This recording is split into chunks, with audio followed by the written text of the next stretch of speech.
Bismillahirrahmanirrahim.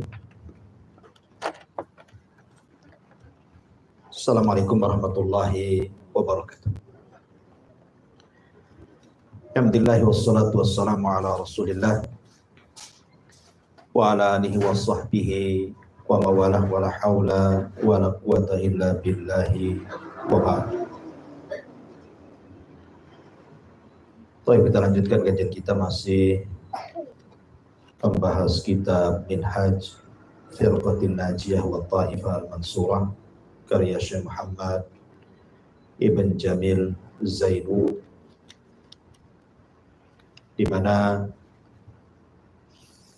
kita masuk pada bab ke-14 tentang apakah akidah lebih didahulukan ataukah kekuasaan.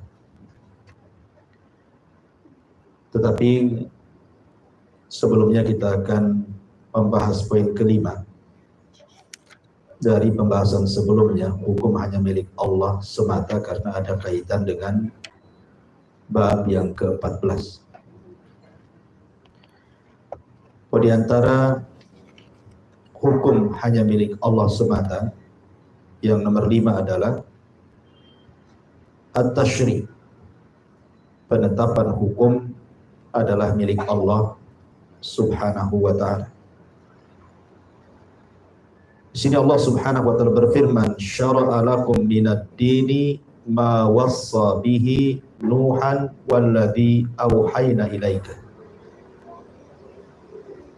Dia telah mensyariatkan bagimu tentang agama yang telah diwasiatkan kepada Nuh dan apa yang telah kami wahyukan kepada. Kemudian Allah menolak orang-orang musyrik yang memberikan hak penetapan hukum kepada selain Allah Subhanahu wa ta'ala. Am lahum syuraka syara'u lahu minad dini ma lam ya'dan bihillah. Apakah mereka mempunyai sesembahan selain daripada Allah yang mensyariatkan untuk mereka agama yang tidak pernah diizinkan Allah Subhanahu wa ta'ala. Kesimpulan, setiap umat Islam wajib menjadikan kitab suci Al-Quran dan Sunnah yang sahih sebagai hakim, penentu hukum. Merujuk kepada keduanya manakala sedang berselisih dalam segala hal, sebagaimana perwujudan firman Allah Azza wa Jal, anihkum bainahum bima anzalallah.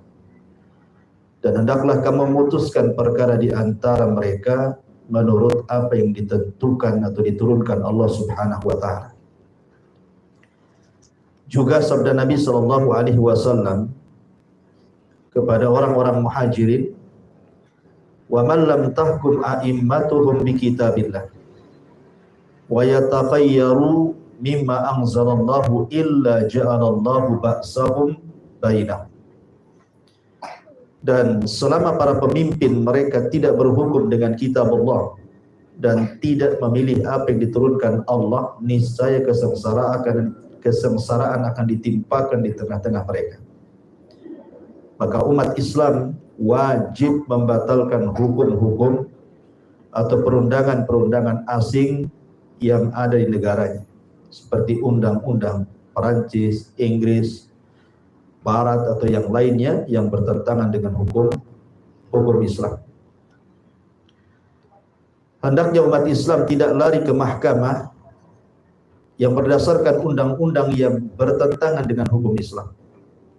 Hendaknya mereka mengajukan perkaranya kepada orang yang dipercaya dari kalangan ahli ilmu, sehingga perkaranya diputuskan secara Islam dan itulah yang lebih baik bagi mereka, sebab Islam menyandarkan mereka, memberikan keadilan di antara mereka, efisien dalam hal waktu dan juga waktu, dalam uang dan juga waktu, tidak seperti peradilan buatan manusia menghabiskan materi secara sia-sia, belum lagi adab dan siksa besar yang bakal diterimanya pada hari kiamat, sebab dia berpaling dari hukum Allah yang adil dan berlindung kepada hukum buatan makhluk yang zalim. Baik.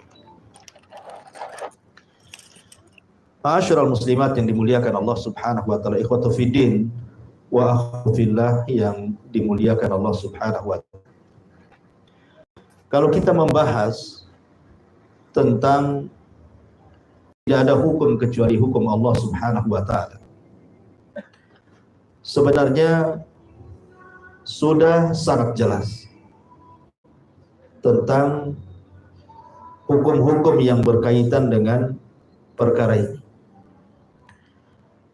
Allah Subhanahu wa taala berfirman di dalam Al-Qur'anul Karim, tepatnya Allah mengatakan, alam tara ilal ladzina yaz'umuna annahum amanu bima unzila ilaika. Di sini Allah Subhanahu wa taala mengatakan, apakah kalian melihat, tidakkah kalian melihat kepada orang-orang yang mereka menyangka bahwa mereka telah beriman dengan apa yang diturunkan kepada mereka. Ma'asyiral muslimat yang dimuliakan Allah Subhanahu wa taala, kita tahu bahwa kita kaum muslimin berkeyakinan bahwa tidak ada hukum yang paling adil kecuali hukum Allah. Tidak ada hukum yang paling adil kecuali hukum Allah.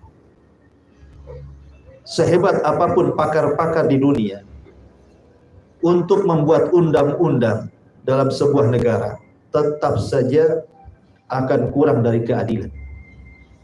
Karena hanya hukum Allah Subhanahu wa taala yang membuat keadilan. Saya contohkan. Ketika Nabi Shallallahu alaihi wasallam belum hijrah ke kota Yathrib ataupun belakangan disebut Madinah. Kota Yathrib adalah kota yang dikenal dengan kekacauan. Kacau sekali. Di mana dua kabilah besar, Khazraj dan Aus, saling perang. Belum lagi perselisihan Yahudi satu dengan Yahudi yang lain. Belum antar Yahudi dengan orang-orang musyrik. Betul-betul kacau. Yang namanya pertumpahan darah itu sebuah hal yang lumrah. Dendam kesumat itu sesuatu yang sudah menjadi darah daging mereka. Kemudian Nabi SAW hijrah dari Mekah ke Madinah. Mulailah kemudian dua kabilah besar, Khazraj dan Aus, akhirnya masuk Islam.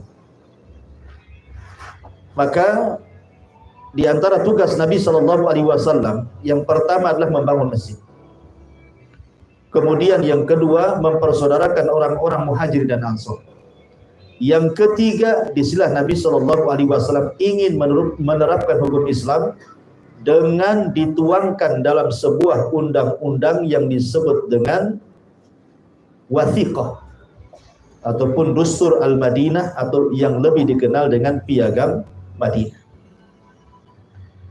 Piagam Madinah ini mengacu kepada hukum Allah. Ketika kemudian Nabi SAW mulai mengikat antar orang-orang Islam, sesama orang Islam, Muhajirin dan Ansor, kemudian Islam dengan orang-orang ahli kitab baik Yahudi ataupun Nasrani yang ada di kota Madinah, untuk saling melindungi, untuk saling mempertahankan kota Madinah. Kemudian juga di situ ada qadha, ada siapa yang melakukan perbuatan kriminal, ada konsekuensinya, dan begitu seterusnya. Sekitar 47 poin, ada yang mengatakan 50 poin, ada yang mengatakan 51 poin. Setelah Nabi SAW menerapkan undang-undang ini, Madinah menjadi kota yang sangat damai. Tidak ada lagi pertumpahan darah, tidak ada lagi permusuhan. Mereka damai, walaupun Rasul hidup di antara umat beragama. Di situ ada Muslim, di situ ada Yahudi, Nasrani, dan begitu seterusnya. Begitulah keadaan hukum Islam dimanapun hukum Islam diterapkan akan membawa perdamaian, akan membawa ketenangan. Lah di sini kita tahu bahwa ketika kita bicara tentang bahwa tidak ada hukum di dunia ini yang lebih adil kecuali hukum Allah Subhanahu wa taala. Pertama kan saya rinci dulu. Hukum itu ada dua. Ada yang disebut dengan hukum al-kauni, ada yang disebut dengan hukum asy-syar'i. Hukum kauni itu artinya hukum yang berkaitan dengan kejadian alam semesta. Hukum yang berkaitan dengan kejadian alam semesta. Maknanya kita meyakini bahwa yang mengatur alam semesta adalah Allah. Ini wajib kita yakini.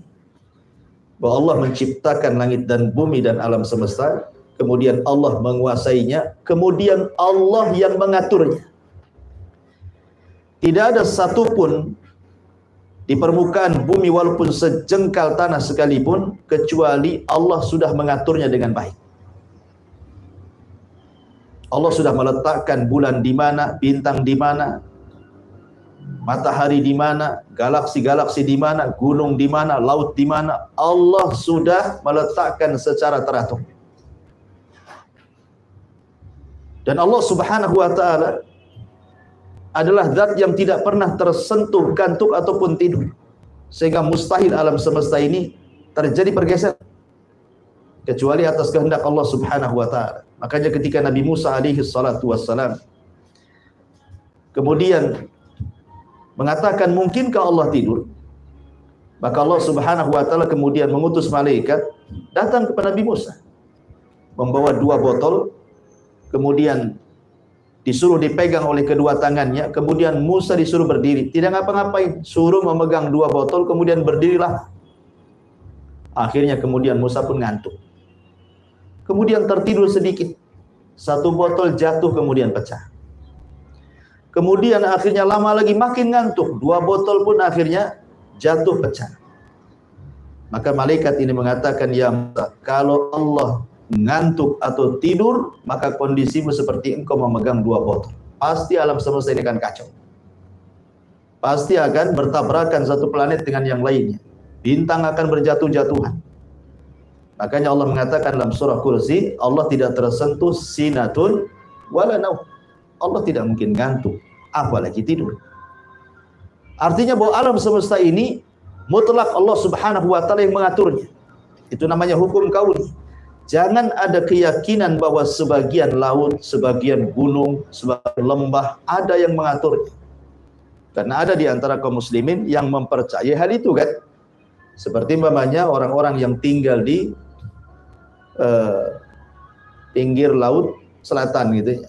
Meyakini bahwa oh ini laut selatan ini yang mengatur bukan Allah katanya. Nyi Roro Kidul. Sehingga kemudian setiap tahun mereka buat petik laut gitu, melempar kepala kerbau di situ. Ini kesyirikan, bahkan syirkul akbar. Syirik besar. Kenapa? Karena sesuatu yang khusus bagi Allah dipindahkan kepada makhluk secara mutlak. Maka ini syirkul akbar. Maka alam semesta, mau gunungnya, mau lembahnya, mau lautnya, yang mengatur hanya Allah. Jangan diyakini di sana ada yang mengatur selain Allah. Ya, ini disebut hukum kauni namanya. Kemudian di sana ada hukum syar'i. Ini yang kita bahas di sini. Hukum syar'i. Artinya hukum syar'i, hukum Islam maksudnya, hukum syariah, hukum Islam. Ya, seseorang harus meyakini bahwa hanya Allah yang berhak untuk membuat hukum dan dia harus berhukum dengan hukum Allah. 2 keyakinan harus tertanam pada seorang muslim. Hanya Allah yang berhak membuat hukum dan kita harus berhukum dengan hukum Allah. Maknanya kita tidak boleh membuat hukum selain dengan hukum Allah. Kita tidak boleh juga berhukum kepada hukum selain Allah Subhanahu wa ta'ala. Sebab kalau seandainya seseorang kemudian berhukum kepada hukum selain Allah Subhanahu wa ta'ala, maka dia jatuh kepada kekufuran. kufur, bisa kufur dia. Ma'asyiral musliman wal muslimat rahimani wa rahimakumullah. Saya contohkan satu ayat untuk memperjelas perkara ini. Allah Subhanahu wa taala berfirman di dalam surah An-Nisa 60 sampai 62. Ini jelaskan di sini. Allah mengatakan, alam tara ilal ladzina yaz'umuna annahum amanu bima unzila ilaika wa ma unzila min qabli yuriduna an yahakamu ila taghut wa qad umiru an yakfuru bi wa yuridu syaitan an yudhillahum dhalalan ba'ida wa idza qila lahum ta'alu ila ma anzalallah wa ila ar-rasul ra'aital munafiqina yasudduna anka sududa fa kaifa idza asabatkum musibah bima qaddamat aydihim thumma ja'uka yahlifuna billahi in aradna illa husna wa taufiqa. Tidakkah engkau melihat wahai Muhammad, maksudnya memperhatikan orang-orang yang mengaku bahwa mereka telah beriman kepada apa yang diturunkan kepadamu dan kepada apa yang diturunkan sebelummu, tetapi mereka masih saja menginginkan ketetapan hukum kepada taghut. Padahal mereka telah diperintahkan untuk mengingkari taghut. Dan syaitan bermaksud menyesatkan mereka dengan kesesatan yang sejauh-jauhnya. Dan apabila dikatakan kepada mereka, marilah patuh kepada apa yang diturunkan Allah dan patuh apa yang diperintahkan Rasulullah, niscaya engkau wahai Muhammad melihat mereka orang-orang munafik menghalangi dengan keras darimu.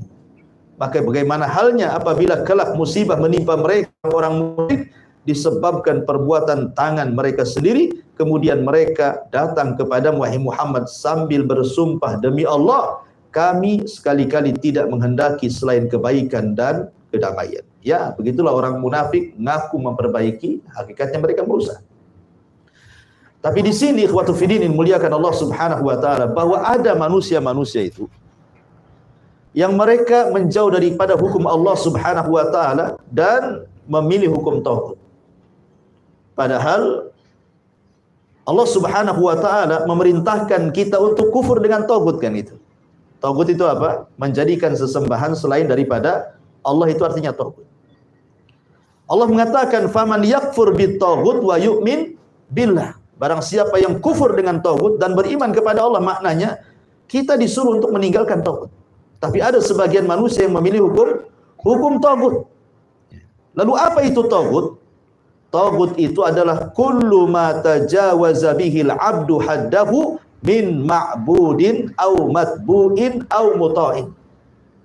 Segala sesuatu yang seorang hamba melampaui batas kepadanya dalam tiga hal. Satu, sesuatu yang disembah. Dua, sesuatu yang diikuti. Tiga, sesuatu yang ditaati. Saya jelaskan sedikit biar lebih jelas. Yang pertama, ma'bud, sesuatu yang disembah. Maksudnya adalah menyembah sesuatu dengan cara berlebihan. Ya. Menyembah sesuatu dengan cara berlebihan berarti menjadikan sesembahan itu bisa saja jatuh kepada menyembah taghut. Kita lihat seperti umpamanya di dunia ini orang yang ngaku Tuhan, ngaku taghut siapa?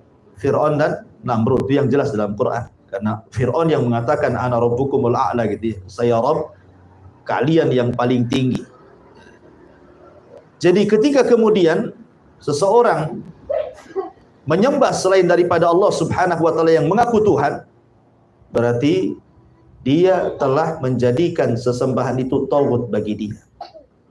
Kalau orang menyembah Fir'aun karena dia mengaku dirinya Tuhan yang paling tinggi, atau menyembah Namrud gitu ya, maka telah menjadikan dia Fir'aun dan Namrud itu taghut, sesembahan selain daripada Allah Subhanahu wa taala. Kemudian yang kedua, mengikuti sesuatu secara berlebihan. Mengikuti sesuatu secara berlebihan. Baik yang memerintahkan ini boleh jadi mungkin dia seorang ulama, ya, mungkin seorang ulama, tetapi kemudian dia berlebihan kepada ulama ini. Atau memang ulama ini yang kemudian ulama ulama yang jelek gitu. Disuruhnya sujud depan dia, ya. Disuruhnya ruku depan dia, tidak boleh. Sama dengan menjadikan sesembahan selain Allah namanya. Karena tidak boleh sujud ruku itu kecuali diberikan kepada Allah Subhanahu wa taala. Makanya kenapa Allah mengatakan la ta'ata li makhluqin fi ma'siyatil khaliq, tidak boleh ada ketaatan dalam rangka bermaksiat kepada makhluk. Boleh kita taat, tapi sekedar ketaatan yang memang terikat dengan ketaatan Allah dan Rasulnya, bukan ketaatan sendiri.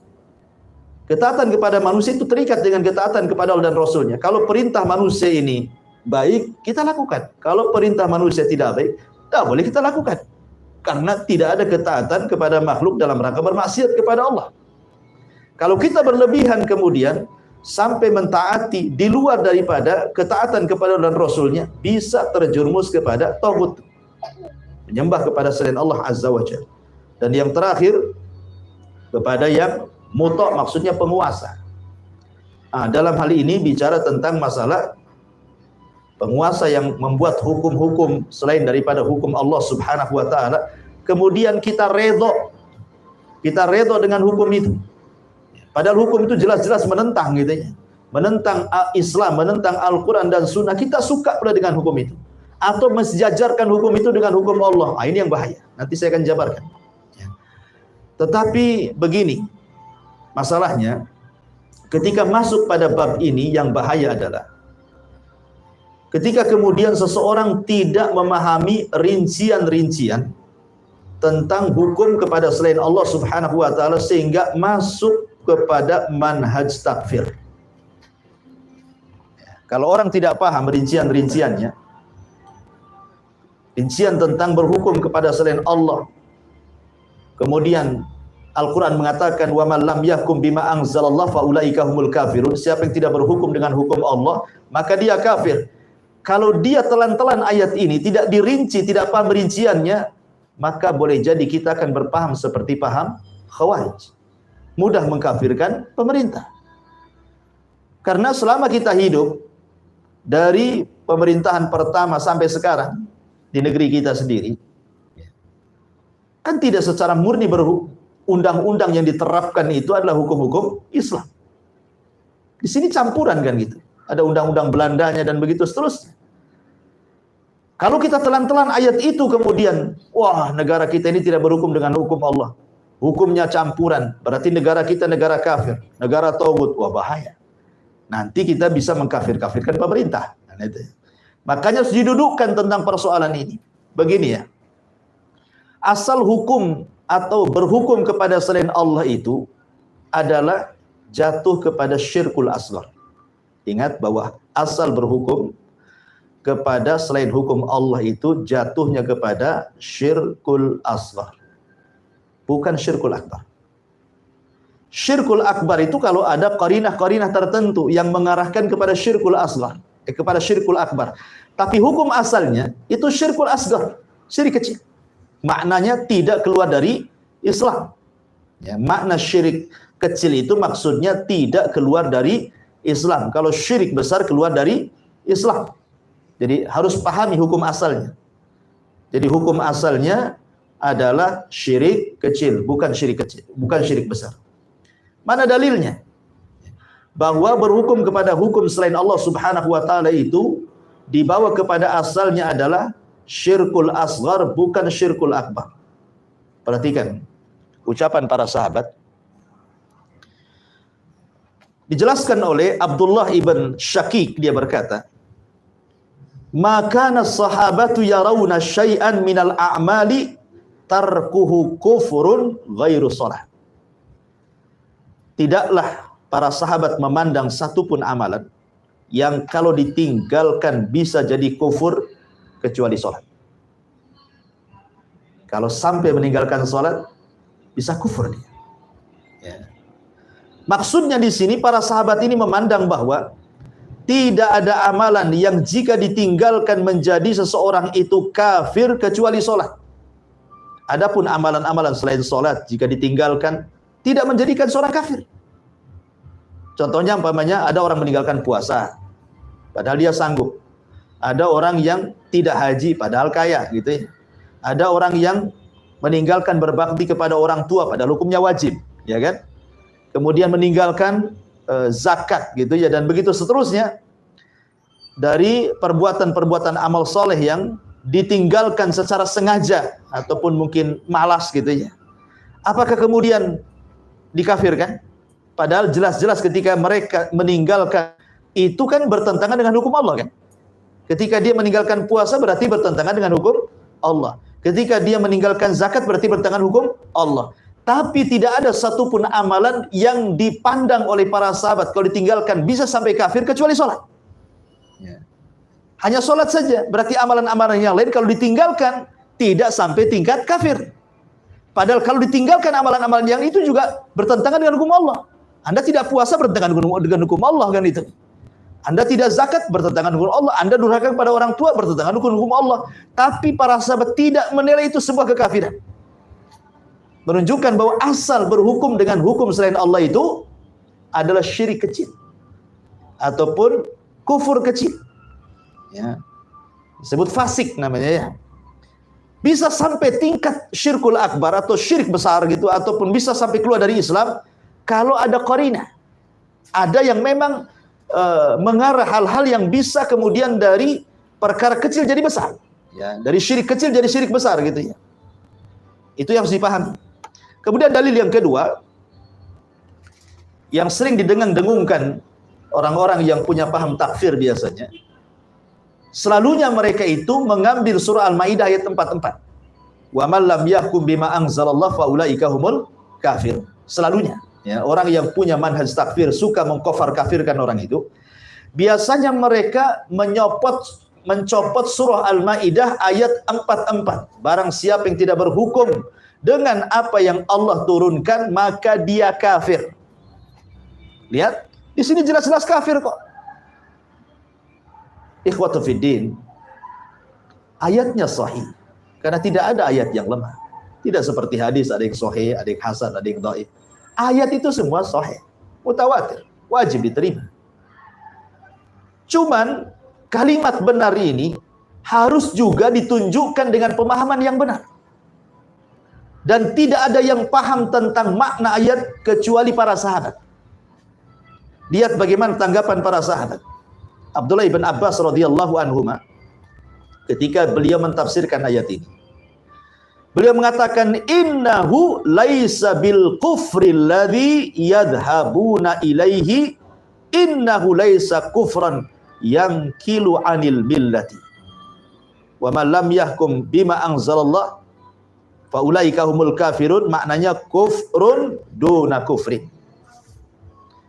Bukanlah kekufuran itu seperti yang kalian sangkakan. Maksudnya kafir akbar, kafir yang mengeluarkan dari Islam.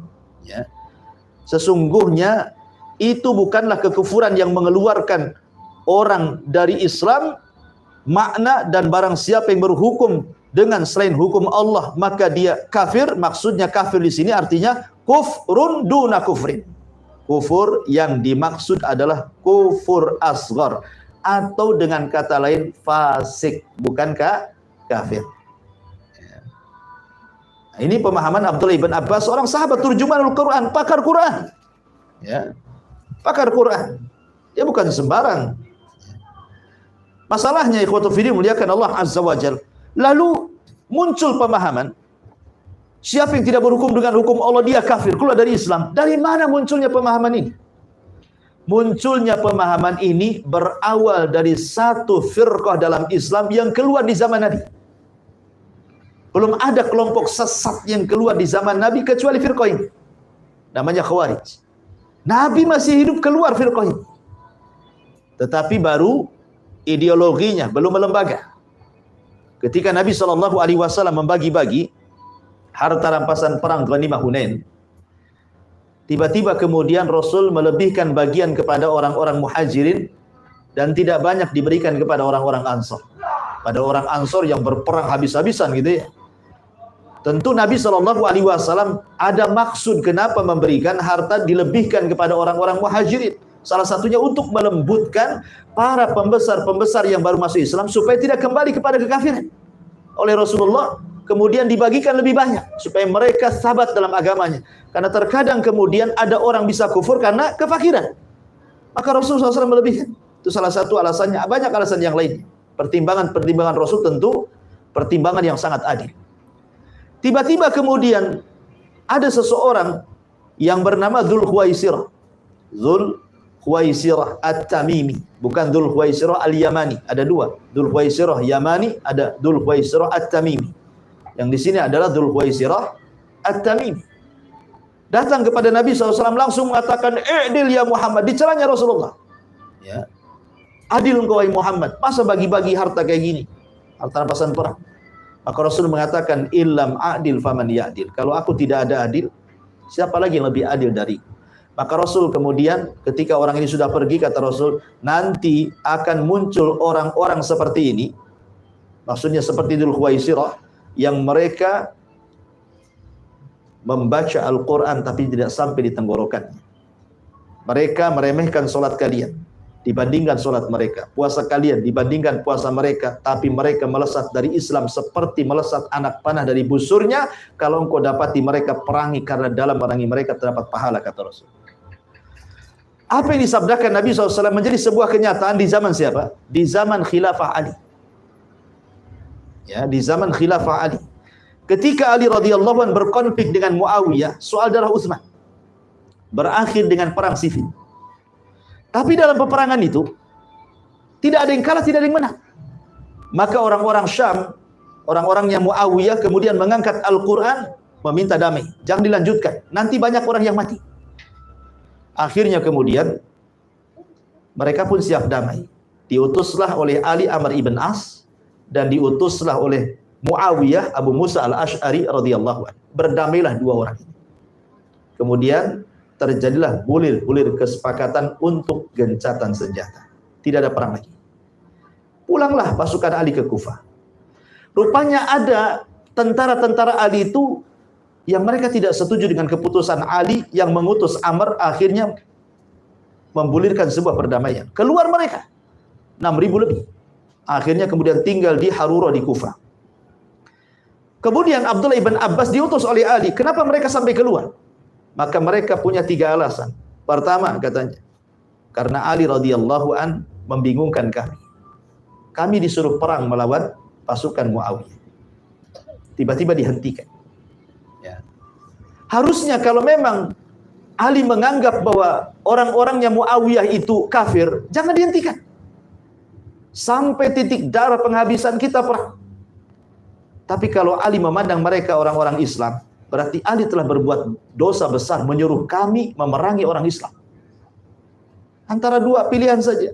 Ali menganggap mereka Muslim, atau Ali menganggap mereka kafir.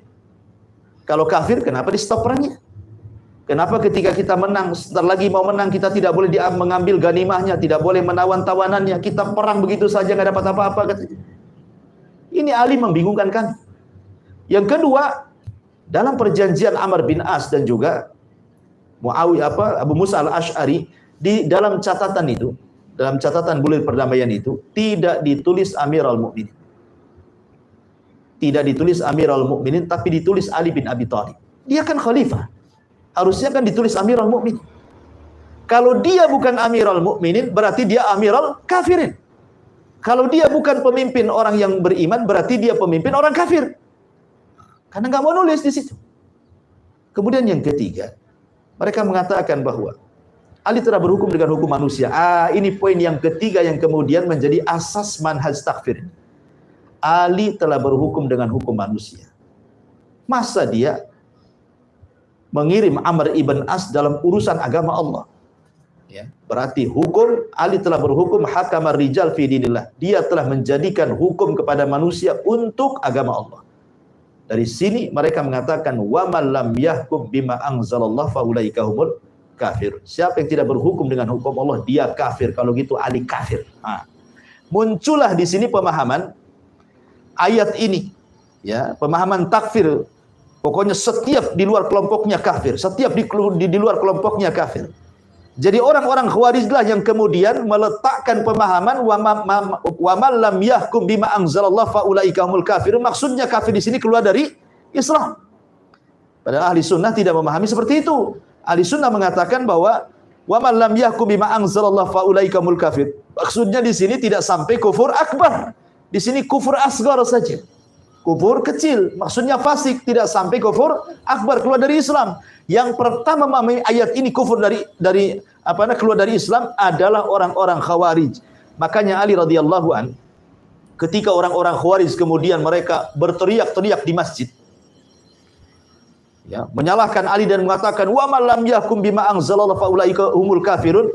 Apa kata Ali? Kalimatu haqqin urida bihal batil. Kalimat yang benar tapi dikehendaki kebatilan. Memang betul kalimatnya benar, ayatnya benar gitu ya. Tapi tafsirnya batil. Ya, kata Ali radhiyallahu anhu, yang mereka kehendaki itu kebatilan, kalimatnya betul, tetapi yang dikehendaki mereka sebuah kebatilan. Sehingga kalimat ini kalimat yang tajam yang diarahkan Ali kepada orang-orang Khawarij. Maka dari sini kita tahu bahwa hukum asal tidak berhukum dengan hukum Allah adalah kufur asghar, hukum asalnya. Tetapi bisa menjadi kufur akbar kalau ada qorinahnya. Ya, ada hal-hal nanti saya akan sebutkan seperti apa qorinahnya yang menjadikan orang yang berhukum dengan hukum selain Allah itu bisa sampai mengeluarkan dari Islam. Tapi hukum asal kita, jangan sampai kita memahami seperti pemahaman Khawarij. Mereka justru membalik, hukum asal kufur akbar, keluar dari Islam. Makanya orang-orang Khawarij itu dikenal dengan apa? Nazalu ayatal kufar lil mu'minin. Mereka meletakkan ayat-ayat yang harusnya untuk kepada orang-orang kafir ditujukan kepada orang beriman. Itulah orang-orang Khawarij. Ayat-ayatnya itu untuk orang kafir, tetapi ditujukan kepada orang yang beriman. Ya, seperti memerangi orang-orang kafir. Kita kan disuruh memerangi orang kafir, memerangi orang kafir. Maksudnya orang kafir mereka itu orang yang di luar pemahaman mereka. Jadi ayat-ayat untuk orang kafir diletakkan untuk orang yang beriman. Wajar kalau Rasul mengatakan yaqtuluna ahlal Islam wa yadauna ahlal authan. Mereka memerangi orang-orang Islam dan meninggalkan orang-orang penyembah berhala. Karena mereka meletakkan ayat-ayat orang kafir ditujukan kepada orang-orang beriman.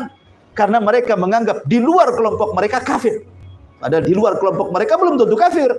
Ya, karena manhaj mereka berdiri di atas takfir, mudah mengkafir-kafirkan di luar kelompoknya.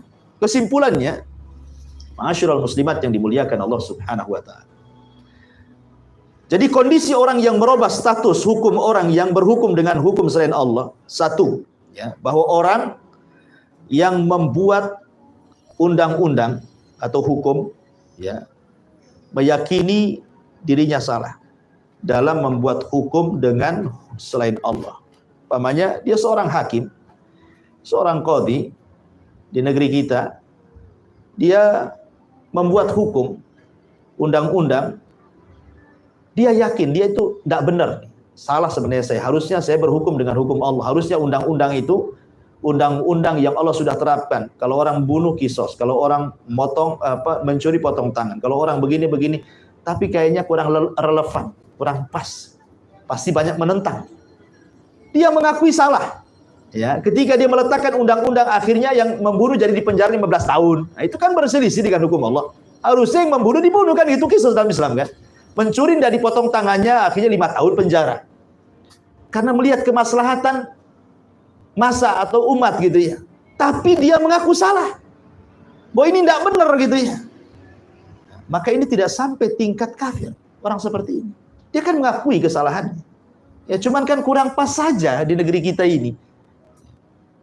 Ma'asyiral muslimin wal muslimat rahimani wa rahimakumullah. Kemudian juga akhirnya ada juga hakim-hakim itu mereka membuat hukum hanya untuk menyedikitkan sebuah kemungkaran. Menyedikitkan sebuah kemungkaran. Jadi contohnya kembali kepada peradilan di negeri kita. Ya. Peradilan di negeri kita. Jadi ada orang-orang itu, ya mungkin hakim-hakim yang mereka membuat undang-undang sedang mengadili orang yang sedang melakukan kriminal umpamanya. Kemudian dia pun menghukum orang yang melakukan kriminal itu tidak dengan hukum Allah. Tidak dengan hukum Allah Subhanahu wa taala, tapi dengan hukum buatan dia atau mungkin hukum yang sudah ada undang-undang. Hanya untuk menyedikitkan sebuah kemungkaran, karena tidak mungkin di negeri kita ini menerapkan hukum Islam umpamanya kan. Nggak mungkin. Pasti kalau seandainya dia sampai memotong tangan atau merajam bisa dipecat jadi hakim dia. Tetapi kan orang bersalah ini harus dihukum kan? Masa orang bersalah tidak dihukum? Tapi dia serba salah kalau dia terapkan umpamanya hukum rajam atau diterapkan hukum potong tangan, bisa dipecat langsung dia. Ya. Akhirnya demi menyedikitkan kemungkaran, terpaksalah dia tetap menggunakan hukum yang ada. Daripada dia lepas, jebloskan aja ke penjara gitu maksudnya ya. Untuk menyedikitkan kemungkaran saja. Ya. Karena kalau dia terapkan, dia pula yang kena. Bisa dipecat gitu ya.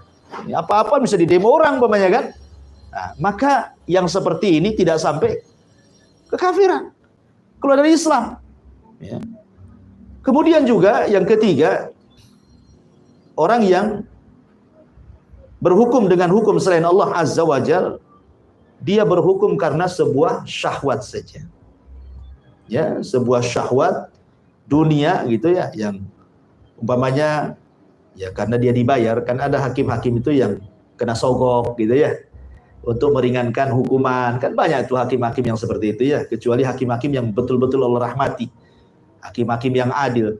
Tapi tak jarang juga hakim-hakim itu kemudian mereka rela disogok dengan dunia untuk meringankan sebuah hukuman. Jelas-jelas dia salah, jelas-jelas dia kemudian membunuh ya, maunya dia jangan hukum mati ya, kalau bisa itu hukum yang rendah saja, entah 5 tahun penjara gitu kan. Nah, karena sebuah syahwat kan. Lah ini juga tidak termasuk orang yang keluar dari hukum Islam, maksudnya keluar dari Islam dah. Yang seperti ini, yang seperti ini ya dosa besar, dia melakukan dosa besar. Dia menghukum yang harusnya dihukum dengan berat, dia ringankan. Ya. Ini yang harus dipahami. Ini kalau 3 pembahasan ini, maka tidak masuk dalam kategori kafir, artinya keluar dari Islam. Kemudian di sana ada qarinah yang menjadikan orang kalau melakukan hukum dengan hukum selain Allah itu bisa keluar dari Islam. Pertama, kalau meyakini, nah ini nih qarinahnya ya, kalau meyakini bahwa dirinya boleh membuat hukum selain daripada hukum Allah. Dia membolehkan dirinya bahwa dia berhak untuk membuat hukum karena dia merasa hakim ya, merasa memang duduk di tempat yang memang dia pembuat undang-undang. Dia membolehkan dirinya, menghalalkan dirinya untuk membuat undang-undang walaupun bertentangan dengan hukum Allah. Ini satu. Meyakini bahwa meyakini hukum yang dibuat itu setara. Yang kedua, selain daripada dia menghalalkan dirinya bahwa dia boleh membuat undang-undang selain undang-undang Allah dan Rasulnya, dia menyetarakan pula undang-undang dia dengan Quran dan Sunnah. Disetarakan. Ya tidak setara lah. Al-Quran Sunnah itu wahyu. Anda ini membuat undang-undang dari akal Anda, tidak sama wahyu dengan akal. Dan itu ya. Orang ini mensetarakan, mensejajarkan hukum dia dengan hukum Allah. Ini bahaya. Atau mungkin yang lebih parah lagi, dia menganggap hukum dia jauh lebih baik dibandingkan hukum Allah. Ini kan parah lagi. Ya, karena dia menganggap hukum yang dia buat itu jauh lebih baik dibandingkan hukum Allah Subhanahu wa taala. Dan yang lebih parah lagi, mengganti. Ini yang lebih parah lagi. Ya, jadi di sini ada 4 poin ya. 1, membolehkan, menghalalkan dirinya boleh membuat undang-undang selain daripada hukum Allah. Yang kedua, mensetarakan undang-undang dia dengan undang-undang Allah. Yang ketiga, menganggap undang-undang dia lebih baik daripada hukum Allah. Yang keempat, diganti pula undang-undang Allah dengan undang-undang dia. Kalau ini kufur akbar, jangan cerita. Inilah ceritanya kufur akbar. Kalau begini keluar dari Islam orang ini. Kurang ajar orang ini. Ya. Dia sudah kurang ajar bukan dengan kita, dengan Allah. Ya. Sudah berani menentang Allah Subhanahu wa taala. Jadi harus dipahami, ya. Jadi supaya jangan terjerumus kepada manhaj takfir di sini ya, jangan sampai terjerumus kepada manhaj takfir. Adapun orang-orang yang berhukum dengan hukum selain Allah, Kalau seandainya kita setuju dan merasa hal itu boleh, maka ini kufur akbar. Kalau kita setuju dengan orang yang menghalalkan membuat undang-undang, atau menyetarakan undang-undang dengan hukum Allah, atau merasa lebih baik undang-undangnya dibandingkan undang-undang Allah, atau menggantikan undang-undang Allah dengan hukum dia setuju, ikut kafir. Ya. Dan ini tegak padanya kaidah wa man lam yukaffir kafir fahuwa kafir. Siapa yang tidak mengkafirkan orang kafir, dia kafir. Karena pembuat hukum undang-undangnya kafir kan? Ketika dia ridho, berarti ridho dengan kekafiran, dia kafir. Yang kedua, dia setuju saja, tetapi dia tahu itu salah. Dia tahu itu salah, itu tidak benar sih. Tapi gimana lagi? Kita memang di negara yang seperti ini, kita nggak bisa merubah apa-apa. Terpaksalah dia pun kalau umpamanya rumahnya kecurian, ya lapor juga polisi. Kan itu ya. Kita tak tahu undang-undang di polisi. Kemudian kalau keluarganya diperkosa, lapor juga. Akhirnya masuk pengadilan juga. Dan pengadilan kita yang kita tahu kan itu. Tahu bahwa ini nggak benar. Tapi memang gimana lagi? Ya sudahlah. Nah, ini tidak sampai kufur akbar. Ini namanya kufur asghar. Ya. Kemudian setuju karena darurat. Kalau dia setuju karena darurat, maka tidak mengapa. Dengan syarat tidak mengambil haknya melebihi yang diterapkan oleh syariat Islam. Kalau darurat, dia mengambil haknya saja. Sudah, itu saja. Nggak lebih daripada itu. Ya. Inilah yang kemudian yang harus dipahami supaya jangan terjerumus kepada manhaj takfir. Saya paham nggak nih rincian-rinciannya ya? Ya. Nah, itulah bab yang kita bahas di sini. Lah di sini ada satu bab di bagian ke-14-nya. Akidah ataukah kekuasaan? Maksudnya apa? Akidah ataukah kekuasaan? Begini. Maksud pengarang di sini bahwa ada sebagian orang itu menganggap bahwa penerapan hukum Islam tidak bisa dilakukan kecuali dengan kekuasaan. Jadi rebut dulu kekuasaannya, baru kemudian kita terapkan hukum Islam. Tapi sebagian orang mengatakan tidak.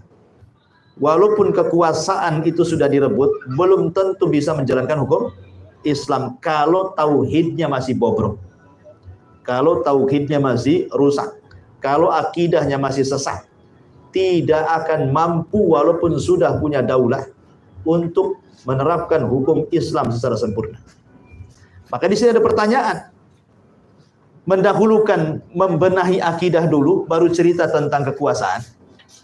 Ataukah kita rebut dulu kekuasaan yang dianggap tidak berhukum dengan hukum Islam itu, baru kita setelah naik di tahta, baru kita terapkan hukum Islam. Inilah bab 14 itu maksudnya. Ya. Taib, ma'asyiral muslimin wal muslimat rahimani wa rahimakumullah. Bagaimana pandangan ulama ahli sunnah tentang masalah ini? Begini, ikhwatu fiddin yang dimuliakan Allah Subhanahu wa taala. Saya akan rinci dulu sedikit. Tauhid itu terbagi menjadi dua. Ada tauhid yang disebut dengan tauhid innalillah. Jadi tauhid itu terbagi dua. Ada yang disebut dengan tauhidul ilmi wal ma'rifah. Ada tauhid al-ilmi wal ma'rifah. Tauhid yang bicara tentang ilmu dan pengetahuan. Bahwa kita harus tahu. Tahu tentang apa? Tahu tentang Allah. Ya. Inilah yang disebut dengan ar-rububiyah dan al-asma wa sifat. Tauhid rububiyah dan al-asma wa sifat itu disebut oleh Al-Imam Ibnul Qayyim sebagai tauhidul ilmi wal ma'rifah. Ya. Tauhid yang bicara tentang pengenalan zat Allah. Allah ini berkuasa, Allah ini mengatur, Allah tempat bergantung, Allah Ar-Rahim, Allah Ar-Rahman, Allah Al-Aziz, dan begitu seterusnya.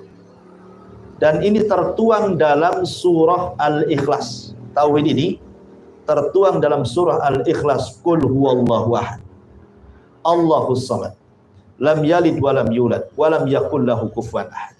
Katakan ya Muhammad, dialah Allah yang maha tunggal. Allah tempat meminta segalanya. Allah tidak beranak dan tidak pula diperanakkan. Dan tidak ada sesuatu yang setara dengan dia. Jadi tauhid yang pertama, tauhidul ilmi wal ma'rifah, atau dengan kata lain rububiyah dan asma wa sifat. Ini bisa kita lihat dalam surah Al-Ikhlas. Yang kedua disebut dengan tauhidul qasdi wa talab namanya. Tauhidul qasdi wa talab. Maksudnya memang tauhid yang merupakan tuntutan. Tauhid yang dimaksud dakwah para nabi. Kenapa para nabi berdakwah? Inilah dakwah yang dimaksud oleh dakwah para nabi, termasuk mulai daripada Adam sampai Nabi SAW. Dan itulah yang harus dicari dan dituntut, yang disebut dengan tauhid al-uluhiyah. Berarti kalau kita rinci, berarti ada 3 tauhid: rububiyah, al-asma wa sifat, baru al-uluhiyah. Dan tauhid uluhiyah ini tertuang dalam surah Al-Kafirun. Qul ya ayyuhal kafirun la a'budu ma ta'budun wala antum 'abiduna ma a'bud wala ana 'abidu ma abattum wala antum 'abiduna ma a'bud lakum dinukum waliyadin. Katakan ya Muhammad pada orang kafir itu, wahai orang-orang kafir, aku tidak akan menyembah apa yang kalian sembah, kamu juga tidak mungkin menyembah apa yang aku sembah, aku juga tidak pernah menjadikan sembahan apa yang kalian sembah, kamu juga tidak pernah pula menjadikan sembahan apa yang aku sembah. Untukmu agamamu, untukku agamaku. Ini disebut uluhiyah, bicara soal sesembahan. Apa bedanya? Makanya 2 surat ini disebut suratul Ikhlas. Surah As-Samad dengan surah Al-Kafirun itu dua-duanya disebut suratul Ikhlas. Kenapa? Karena bicara 3 tauhid. Rububiyah, asma wa sifat, suratul Samad, uluhiyah, surah Al-Kafirun. Kalau surah As-Samad itu bicara tentang rububiyah dan asma wa sifat. Itu kan pengetahuan kita tentang Allah, bicara tentang perbuatan Allah. Allah menciptakan, Allah mengatur, Allah begini, Allah begitu. Itu disebut rububiyah. Kemudian juga bicara tentang nama dan sifat bagi Allah. Allah Maha Samad, Allah Allah itu Ar-Rahman, Rahim, Malik, Kudus, dan begitu seterusnya. Adapun kalau tauhid uluhiyah ini bicara tentang bagaimana kita menyembah Allah. Ya, kita yang dibicarakan. Hamba mentauhidkan Allah dalam bab ibadah. Inilah tertuang dalam surah Al-Kafirun. Tapi sayang di sana ada yang membagi akidah itu menjadi 4, yang disebut dengan tauhid al-hakimiyah. Ada orang-orang yang kemudian mereka menambah dari tauhid rububiyah, asma wa sifat, uluhiyah. Ada lagi yang keempat yang disebut al-hakimiyah. Tidak berhukum kecuali dengan hukum Allah. Padahal tauhid hakimiyah ini bisa masuk pada rububiyah satu sisi, bisa masuk pada uluhiyah sisi lain. Ya. Jadi sebenarnya cukup 3 ini. Ini bagian daripada tauhid uluhiyah ataupun rububiyah. Jangan disendirikan. Lah karena disendirikan inilah akhirnya kemudian memunculkan sebuah pemahaman bahwa kita harus menerapkan tauhid la hukma illallah. Tidak ada hukum kecuali hukum Allah. Dan mereka menganggap bahwa hukum ini tidak mungkin tegak kecuali dengan adanya sebuah kekuasaan. Berkuasa dulu, baru kita terapkan hukum ini. Ya. Maka para ulama mengatakan, ikhwatu fiddin wa akhwatu fillah yang dimuliakan Allah Subhanahu wa ta'ala. Kalau kita mengacu kepada sejarah Nabi, bagaimanapun ya, sejarah itu kan jadi patokan kita dalam berdakwah. Sejarah itu penting. Karena kita bisa menjadikan acuan bagaimana cara kita berdakwah, bagaimana cara kita bersikap, bermuamalah, berpolitik, bersiasat, dan begitu seterusnya. Nabi SAW selama 13 tahun di kota Mekah tidak terfikir akan membuat kekuasaan. Nah, Nabi fokus mengajarkan tauhid selama 13 tahun. Fokus dia mengajarkan tauhid saja. Qulu la ilaha illallah. Dijelaskan tentang kuburan, dijelaskan tentang padang mahsyar, dijelaskan tentang hisab, dijelaskan tentang surga neraka. Itu semua pada di Mekah. Kenapa Nabi SAW tidak kemudian berpikir bahwa dia harus membuat sebuah kekuasaan? Karena memang akidah kaum muslim masih lemah. Macam mana kemudian sebuah daulah tegak kalau seandainya akidahnya masih kropos? Maka Rasul kuatkan dulu akidah, dikuatkan dulu, dikenalkan tauhid, lawannya tauhid syirik. Supaya apa? Ketika kemudian para sahabat sudah mantap dengan tauhidnya, ketika mereka hijrah ke Madinah, dengan sendirinya kekuasaan itu terbentuk. Kenapa? Karena akidahnya sudah kokoh. Dari sini kalau kita melihat sejarah, jadi pertanyaan yang disebutkan dalam kitab ini, mana yang diutamakan, akidah ataukah kekuasaan? Kita katakan akidah sebelum kekuasaan. Akidah dulu. Jelaskan dulu. Coba di negeri kita ini kesyirikan dari mulai syirkul akbar sampai syirik kecil semua ada. Lihat ke pasar yang terdekat dari kita aja, ke pasar itu yang naruh jimat di warung-warung itu berserak-serak. Ya kan? Yang naruh raja-raja, subhanallah. Dukun-dukun loh, punya channel sendiri, punya podcast sendiri sekarang. Ini harus diberantas ini. Orang-orang yang menghina Allah, menghina Rasul, menghina Al-Quran, berserak-serak di YouTube itu. Baik terang-terangan dia siaran atau sembunyi-sembunyi di kamar, pengecut, ya kan? Ini kan semua penyimpangan harus diberantas kan? Lah kalau akidah umat masih keropos, mustahil Anda berteriak-teriak khilafah, menegakkan hukum Islam, gak akan bisa. Karena sudah terbukti. Contoh umpamanya Afghanistan. Pernah waktu diserang oleh Inggris, orang-orang kafir. Wow, semua firqah dari firqah-firqah Islam, mereka sepakat mengusir orang kafir dari Afghanistan sana. Kemudian setelah terusir orang kafir, tegaklah kemudian seorang penguasa yang ingin menerapkan hukum Islam. Rupanya baru berkuasa ditembak mati. Akhirnya yang lain dari partai kami yang berhak, yang lain mengatakan dari partai kami yang berhak, yang lain mengatakan. Kenapa demikian? Ya tadi karena apa? Tidak satu akidahnya kan? Tidak satu akidah. Apa negeri kita ini? Ada yang beraliran komunis, ada yang beraliran liberalis, ada yang beraliran aklanion, ada yang memang dunia saja gitu ya. Jadi ada yang betul-betul ingin menegakkan Islam, nyampur di negeri kita ini. Berarti tugas setiap dai itu meluruskan akidah dulu, luruskan akidah dulu. Terus supaya umat ini kenal tauhid, supaya umat ini meninggalkan kesyirikan. Nanti kalau mayoritas umat ini sudah kenal tauhid, sudah kenal syirik, insya Allah dengan sendirinya daulah Islamnya itu akan muncul. Maka di sini Syekh Jamil Zainu ketika membuat permasalahan apakah tauhid dulu ataukah kekuasaan dulu, kita katakan tauhid dulu. Tauhid dulu. Ini lebih penting, ya.